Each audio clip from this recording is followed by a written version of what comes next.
A situação do Afeganistão está chamando a atenção do mundo, e não é para menos. Muitos dizem que a culpa do caos que está acontecendo no país é exclusivamente do presidente norte-americano Joe Biden, que não está somente destruindo a economia americana, mas também destruindo a economia mundial e também dilacerando em muitos pontos as relações geopolíticas. Mas a pergunta é: seria discrepância por parte do presidente americano, uma péssima gestão, ou seria tudo feito de propósito, uma espécie de cumprimento de agenda? Bom, vamos além das teorias da conspiração nesse vídeo e eu vou trazer aqui um resumão de tudo que está acontecendo no Afeganistão, como isso impacta o cenário geopolítico e mostrar para você aqui a contribuição direta ou indireta do presidente americano. Tá? Vou fazer um resumão para que você entenda o que está acontecendo. Eu vou tentar ser o mais rápido e objetivo possível nesse vídeo. Antes da gente continuar, lembrando que meu último vídeo que foi postado no canal foi falando sobre um novo patógeno que está preocupando os cientistas e as autoridades de saúde mundial. Tá? Nós estamos falando do Marburg. É uma espécie de evolução do Ebola, 88 vezes pior do que a Covid-19, mata você de uma forma terrível.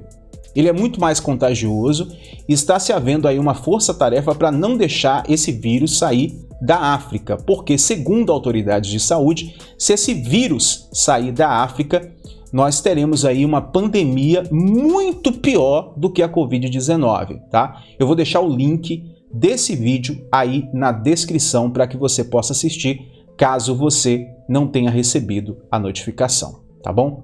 Bom, vamos voltar para o início dessa história do Afeganistão. Em resumo, tá? As tropas americanas e os seus aliados regionais, juntamente com a OTAN, expulsaram o Talibã do poder em novembro de 2001. O grupo estava abrigando Osama Bin Laden e outras figuras da Al-Qaeda que eram ligadas ao ataque de 11 de setembro de 2001 nos Estados Unidos. Mas apesar de uma presença internacional contínua na região, ali, e também bilhões e bilhões de dólares em apoio e treinamento para as forças do governo afegão, o Talibã se reagrupou e gradualmente recuperou sua força em várias áreas. Um estudo mostrou, em 2017, que o Talibã tinha um controle total sobre vários distritos do Afeganistão. Mas a pesquisa também revelou que eles estavam ativos em muitas outras partes do país, montando ataques semanais ou mensais em algumas áreas, sugerindo uma força significativamente maior do que as estimativas anteriores. O Talibã invadiu a capital do Afeganistão neste domingo, depois que o governo entrou em um colapso e o presidente em guerra se juntou a um êxodo de seus concidadãos e estrangeiros, sinalizando o fim de uma custosa campanha dos Estados Unidos por 2 décadas para poder refazer o país. Combatentes do Talibã, fortemente armados, espalharam-se pela capital e vários entraram no palácio presidencial abandonado de Cabul. Suhail Shaheen, que é porta-voz e negociador do Talibã, disse à Associated Press que os militares conversariam nos próximos dias com o objetivo de formar um governo islâmico mais aberto e inclusivo, segundo as palavras dele. Mais cedo, um oficial do Talibã disse que o grupo iria anunciar do palácio a restauração do Emirado Árabe Islâmico do Afeganistão, o nome formal do país, sob o domínio do Talibã, antes de os militares serem expulsos pelas forças lideradas pelos Estados Unidos na sequência dos ataques de 11 de setembro, que foram inclusive orquestradas pela Al-Qaeda enquanto era protegida pelo Talibã, como eu falei. Mas esse plano parecia estar em espera. Cabul foi tomada pelo pânico. Helicópteros sobrevoaram ao longo do dia para evacuar o pessoal da Embaixada dos Estados Unidos. A fumaça subiu perto do complexo quando a equipe destruiu documentos importantes e a bandeira americana foi baixada.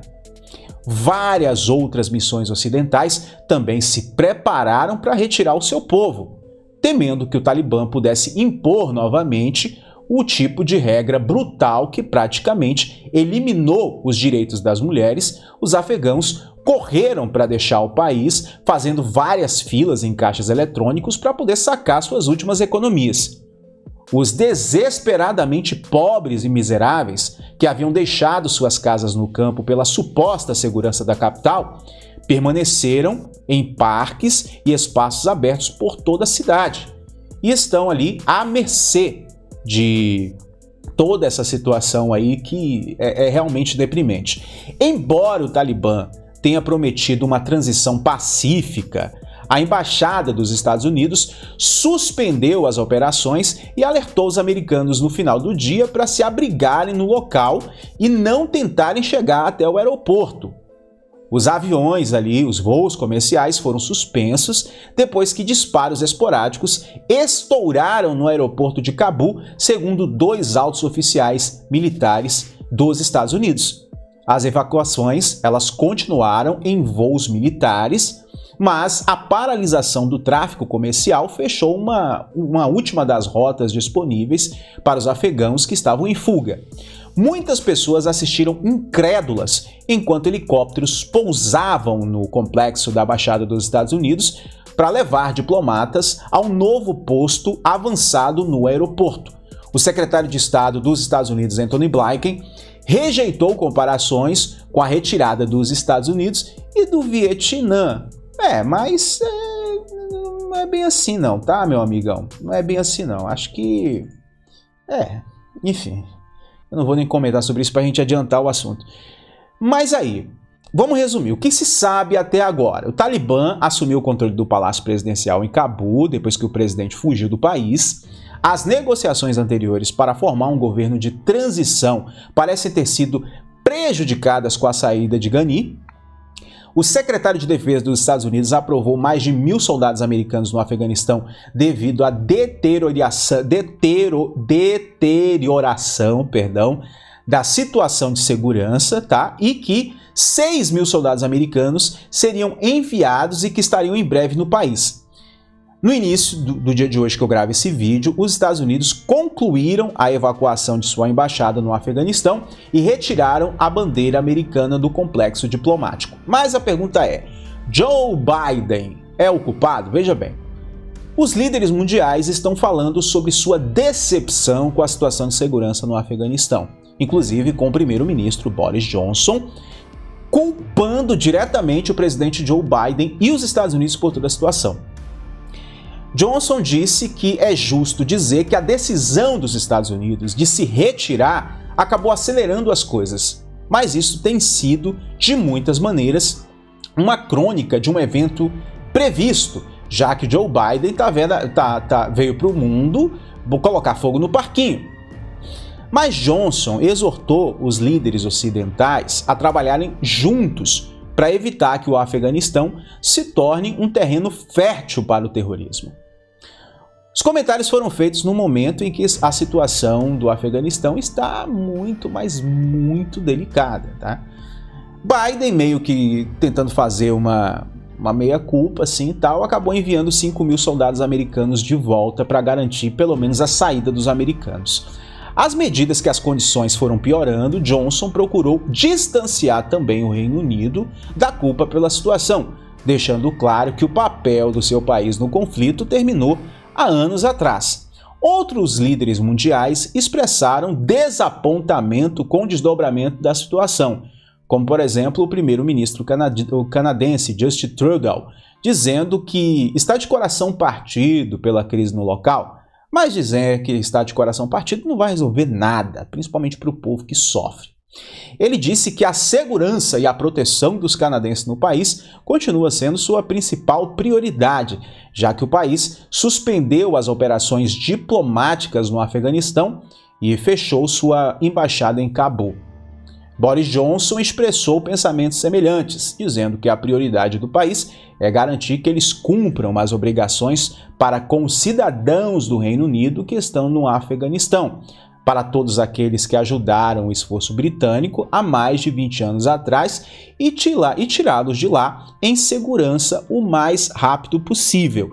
E, sinceramente, meus amigos, na minha opinião, eu vejo tudo isso como uma espécie de permissão, assim, não tem deixa isso acontecer porque esse tipo de causa é necessário, como se fosse uma espécie de cortina de fumaça para chamar a atenção para uma coisa enquanto outra situação mais delicada está acontecendo. Eu não sei o que vocês pensam, eu quero saber a opinião de vocês aí nos comentários. Reforçando que o meu último vídeo vai estar aí na descrição, ok? Só você clicar no link que vai estar na descrição e vai aparecer na sua tela final aí também, caso você tenha perdido, tá bom? No mais, eu quero agradecer a todos pelo carinho e audiência e, acima de tudo, pelo respeito. Fiquem todos com Deus. Sayonara, shalom, tchau, tchau.